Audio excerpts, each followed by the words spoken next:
Hello दोस्तों, हम आप सबके छोट भाई। आज बताने ये आए हैं कि थोड़ा मेरा तबीयत ख़राब है, मतलब मन भारी हो गया है। इसलिए कि बगल में कल एक बारात था, उससे में थोड़ा जग गए हैं, तो थोड़ा कपार भारी हो गया है। इसलिए मेरे पास वीडियो नहीं था, तो ये बना रहे हैं कि बताइए महेश पांडे जी को रेला जाए या नहीं रेला जाए।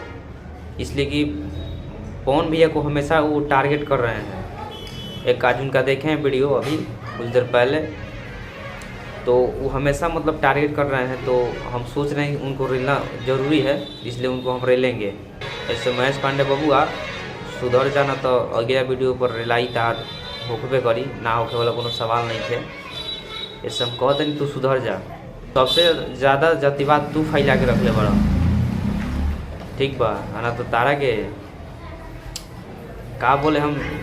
आप लोग कमेंट बॉक्स में राय जरूर दीजिएगा कि उनको रेला जाए या नहीं रेला जाए, ठीक है? अगर न्यूज़ बनाना है तो दोनों तरफ बनाओ यार, नहीं तो वैसा न्यूज़े मत बनाओ जो पवन भैया के सपोर्ट या खेसारी भैया के सपोर्ट को दिक्कत हो, ठीक है? इसलिए वैसा न्यूज़ मत बनाओ। तुम प्रमोशन करो गाना का, कोई दिक्कत नहीं है, लेकिन यू 917 करेगा ना तो फिर दिक्कत हो जाएगा। और अब रेलवे करेंगे तुमको। हमारा ज़्यादा दिमाग तुम्हारे ऊपर ही ख़राब हो रहा है, और तुम्हारे ऊपर ही वीडियो लाएंगे, कम से कम 10 गो वीडियो लाएंगे तुम्हारे ऊपर हम, और रेलेंगे। चलिए दोस्तों, आप लोग राय दीजिए कमेंट बॉक्स में, क्या किया जाए, उसको रेला जाए या नहीं रेला जाए। हम तो रेलेंगे, इसलिए आप लोग भी थोड़ा कमेंट कीजिएगा।